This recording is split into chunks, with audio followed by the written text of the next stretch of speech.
میں نے وہ جگہ دیکھی ہے، جو لوگ بھی مکہ جاتے ہیں وہ قبرستان جہاں پر بچیوں کو زندہ دفن کیا جاتا ہے، اللہ کی قدرت یہ ہے کہ اس قبرستان پہ کوئی عمارت تعمیر نہیں ہو پا رہی۔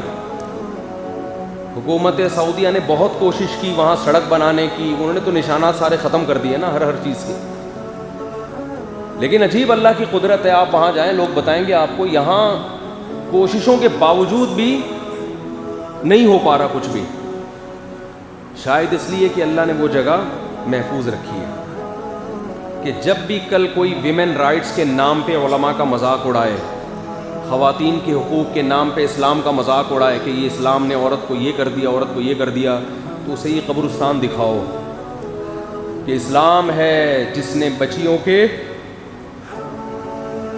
حقوق بیان کیے۔ اس لیے مسلمان بچی کی پیدائش پہ، اس کی پیشانی پہ کبھی لکیریں بولو نہیں آتی۔ اقرار الحسن صاحب نے جو یہ کہا تھا نا کہ شکر ہے میری کوئی بیٹی نہیں ہے، میں اقرار الحسن کے خلاف نہیں ہوں، انہوں نے جلد بازی میں ایک بیان دے دیا، انسان ہے غلطی ہو جاتی ہے، اس ٹک ٹاکر کی پوری تفتیش نہیں کی، جلد بازی میں ایک بیان دے دیا،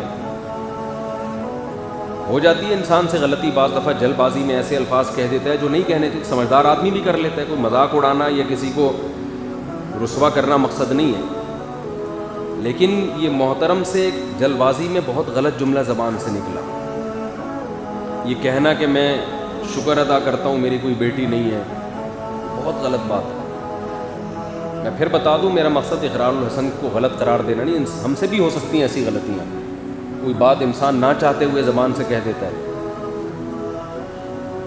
اسلام میں بیٹی کی پیدائش فخر کی چیز ہے۔ رسول اللہ صلی اللہ علیہ وسلم نے ارشاد فرمایا کہ جس کی 3 بیٹیاں تھیں، کیا عجیب الفاظ ہیں، اس نے ان کی تربیت کی اور بروقت ان کا نکاح کر دیا، کن لہو حرزا من النار، کیا عجیب الفاظ ہیں۔ فرمایا یہ اپنے والدین اور جہنم کی آگ کے درمیان دیوار بن جائیں گی۔ حرزن کیا بن جائیں گی؟ دیوار۔ یہ جو لبرل لوگ ہیں میرے بھائی، یہ ان کے مسائل ہیں، تو دنیا دار لوگ ہیں کہ بیٹا ہو رہا ہے کہ بیٹی ہو رہی ہے، کیونکہ یہ آخرت پر یقین نہیں رکھتے، یہ تو ان کی ٹینشنیں ہیں، ان کو تو سارے مزے دنیا میں اڑانے ہیں، یہ ان کی ٹینشن ہے۔ جس کا آخرت پر ایمان ہے اس کے لیے بیٹا ہو جائے بیٹی ہو جائے، ان کے ہاں یہ بھی ٹینشن ہے کہ 2 کے بعد تیسرا کیوں ہو رہا ہے۔ یہ ہمارے ہاں ٹینشن نہیں ہے، بلکہ ہمارے ہاں کیا ہے؟ انعام ہے۔ یَهَبُ لِمَن يَشَاءُ إِنَاثًا، اللہ کہتا ہے جس کو چاہتا ہوں بیٹیاں گفٹ کرتا ہوں۔ تو گفٹ جتنا زیادہ ہو اچھا ہوتا ہے یا کم اچھا ہوتا ہے؟ کیا ہو گیا بھائی؟ قرآن بیٹیوں کی کثرت کو کیا کہہ رہا ہے؟ ہبا۔ ہبا عربی میں کسے کہتے ہیں؟ گفٹ کو، تحفے کو، یہ پینلٹی نہیں ہے۔ وَيَهَبُ لِمَن يَشَاءُ الذُّكُورَ، جس کو چاہتا ہوں بیٹے گفٹ کرتا ہوں، او یزوجہم، یا جس کو چاہتا ہے دونوں قسم کی چیزیں گفٹ کر دیتا ہے، بیٹے بھی اور بیٹیاں بھی۔ تو سب سے اچھی بات تو یہ کہ بیٹے بھی ہول سیل کے حساب سے ہوں اور بیٹیاں بھی ہول سیل کے حساب سے۔ اس کے بعد چلو صرف بیٹے ہوں، اس کے بعد صرف بیٹیاں ہوں، یہ بھی گفٹ ہے۔ 2 بچے ہی کیا ہوتے ہیں بھائی؟ اور یہ جب ڈھونگ فضول قسم کی بات، تربیت نہیں ہو سکے گی، بچے ایک دوسرے کو پالتے ہیں۔ آپ ان گھروں میں دیکھو، ایک صاحب نے مجھے کہا میری بیگم کہہ رہی ہے ایک بچے نے میرا ناک میں دم کر دیا، تم کہہ رہے ہو دوسرا بھی ہونا چاہیے۔ تو میں ان سے کہتا ہوں ایک ہے اس لیے ناک میں دم کر دیا، 4-5 ہوتے تو ناک میں دم نہیں کرتے، وہ کھیلتے آپس میں مربوط رہتے ایک دوسرے کے ساتھ۔ وہ ناک میں دم اس لیے کر رہے ہیں، اس کے ساتھ کھیلنے کے لیے بچے نہیں ہیں قریب العمر۔ خیر یہ بھی بات کہیں اور جا رہی ہے۔ تو قرآن کیا کہہ رہا ہے؟ وَإِذَا الْمَوْءُودَةُ سُئِلَتْ، جس دن زندہ دفن کی ہوئی بچی سے ہم پوچھیں گے، اس بچی کو تو پتہ بھی نہیں ہے قاتل کون ہے، کیوں مارا، وہ تو دم، ہاں میں بتا رہا تھا کہ وہ کرتے کیا تھے کہ جس عورت کے ولادت کا وقت ہونے کو آتا، وہ قبرستان جہاں بچوں کا الگ قبرستان تھا مکہ میں، وہ وہاں جاتی اور بعض تو اپنے علاقوں میں کرتے تھے، جو مکہ کا قبرستان الگ ہے، جو دور دراز گاؤں میں رہتے وہ گڑھا کھدواتے.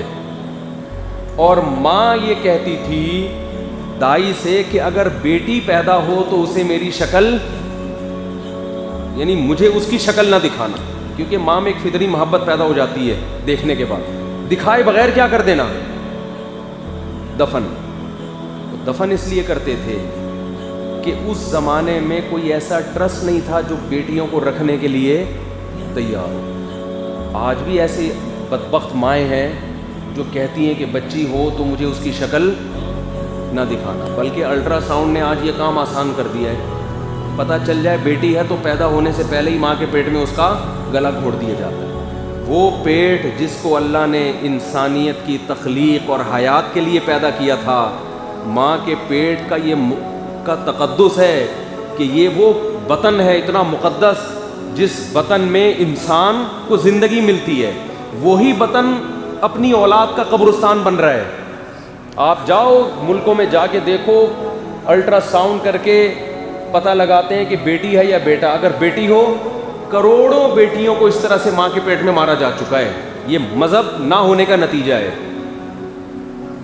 اور ابھی ہمارے ملک میں بھی یہ برائی آ گئی ہے. لوگ پوچھ رہے ہوتے ہیں کہ الٹرا ساؤنڈ کی ہے بیٹی، ہمارے تو پہلے ہی 4 بیٹیاں ہیں. مفتی صاحب آپ کو پتہ ہے بیٹیوں کے کتنے مسائل ہوتے ہیں، اب پتہ چل گیا بیٹی کیا کرے، کچھ کھا لے. میں نے کہا ان کو بھی مار دو جو پیدا کر چکے ہو، پہلے ان کو بھی قتل کر دو. اور سب سے پہلے تو ماں کو چاہیے اپنے آپ کو چھرا مارے. وہ بھی تو بیٹی تھی نا، وہ کیوں پیدا ہوئی ہے بھائی؟ اگر لڑکی کا پیدا ہونا غلط ہے تو اس کی ماں بھی غلط پیدا ہوئی ہے. پہلے اس کو چاہیے اپنے آپ کو چھرا مار کے ہلاک کرے، وہ پھر اپنی بیٹیوں کو مارے. جب آپ کی ڈکشنری سے اللہ نکل گیا نا تو آپ سے بڑا درندہ کوئی نہیں. یاد رکھو، آپ سے بڑا درندہ کوئی نہیں. اور ان کمبختوں کو بیٹے ملتے ہیں وہ بھی نافرمان. ان کے بیٹے کون سا خوش کرتے ہیں ان کو. دیکھو ایک بات بتاؤں، بار بار میں ایک بات کہتا ہوں کہ فطرت کی مخالفت مت کرو. شریعت کی مخالفت کرو گے نا توبہ کر کے صحیح ہو جائے گا. نیچر کے خلاف چلو گے توبہ کر کے گناہ تو معاف ہو جائے گا، لیکن